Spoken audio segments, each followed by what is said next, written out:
Pinterest users are called pinners, and they can save, share, and repin the images.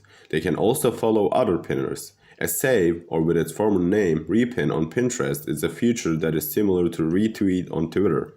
It is the action of someone who saves an existing pin to another board. The number of saves, or how it was called before repins, a pin has given it a large amount of visibility.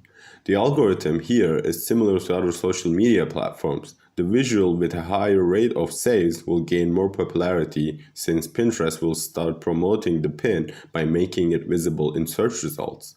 Becoming successful on Pinterest is profoundly connected to getting more people to save, repin your content. Pinterest calculates pin popularity rate when it is deciding which pins to show for search results. Needless to say, pin popularity is a metric calculated by the total quantity of saves that a pin has. That is why it's a smart move to buy Pinterest saves or Pinterest repins from Insta followers.